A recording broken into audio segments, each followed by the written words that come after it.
If you're here, you're wondering how to build a retaining wall in just one day. We have built several different walls for our clients locally, but I'm here to show you the easiest way to do it yourself as a homeowner. In this video, you will learn how to level and prep for your wall, what stone to use and where, but also why you're using that kind of stone. And of course, how to build it from start to finish. So let's get to it. The block that I chose was the interlocking block. It's probably the most common and easiest one to use for a homeowner. So it has this little piece on top here, and it also has a groove in the bottom. So these pieces go on top of the groove. They do sell top plates though that are flatter, and that way you don't have to end your stone wall with this weird looking groove. My wall is curved, so instead of using a tape measure to measure one straight line, I just used a string and then I measured how long that was. I divided it by the 6 inches for the face of the stone, and that gave me the amount of blocks that I needed. Once you know how many blocks and what type you're using, it's time to prep for your stone. I'm gonna rewind this really quickly, and I'm going to link how to install a French drain right here in the corner as well as down below. You don't have any water issues, count your blessings and just skip that. Once that was installed, we laid down crusher dust and leveled it out. You can actually use your 4-foot level to do this while keeping an eye on the bubble. It works great. I used yellow spray paint to mark out where we are going to install the face of the wall roughly. You have to use small gravel because it's going to hold the block. You can't put a 1 or 2 inch stone because that's going to shift around and move. I didn't get any footage. You really want to make sure that your crusher dust is compacted. I suggest renting a tamper, or you can use a piece of scrap wood and really push it down, but you just want to make sure that it's not laying loose. Step on it, push it down, add some water, get it nice and compact. Similar to this roller here, but we also don't have a roller. This step is important because you need to ensure you're placing your blocks on solid ground. You can also spray some water to help compact it. Now it's time to start laying your blocks. I used my small level to check that the blocks were level in both directions, from front to back and level from side to side. This bubble actually makes sure that it is level diagonally from corner to corner. When I lay another block beside it, I also lay a level across it to make sure that they are level with each other. To adjust the height of the blocks, if you need to, you can just use a rubber mallet and bang a corner down. It usually won't take much.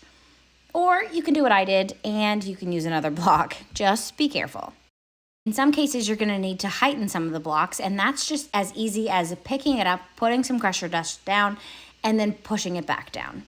You'll notice I'm not starting my retaining wall right on top of the earth.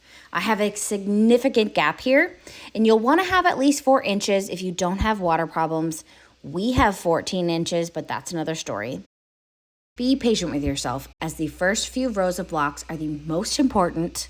It sets up success for all of the other rows to come after it, which I promise are going to be much easier than the first. This row took us about 3 times as long as the other rows, but I'm so glad that we spent the time here to make sure that it was perfect.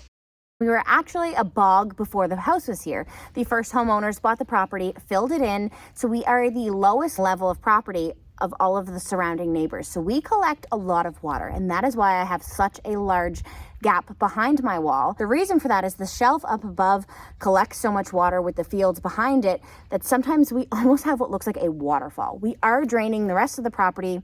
That's another video. So if you are adding a little bit of stone to the back, you don't need the full 14 inches that we have. You probably just need 4 to 6. And that's just going to help the water flowing behind it not mess with the integrity of the wall. Once your first row of stone is installed, that is when you backfill it with the 1 to 2 inch bluestone or river rock, as long as it's large enough to let the water go through. If your block has a hole in the middle, as some do, you're also meant to fill that center hole with rock as well. Because I'm doing a curved wall, I'm going to have these gaps in between the bricks, and they need to be filled as well. Think of the stone, because they're super jagged, as a locking system. So all of the stones put together with the weight are eventually going to sort of lock together, and they shouldn't move, but they will allow water to run through them. My wall is about 12 feet in length, and it took us about 3 hours to install this first row. But each layer after that only took us about half the time. It's very important that you get this first row right. Once the first one's down, everything else is fairly straightforward.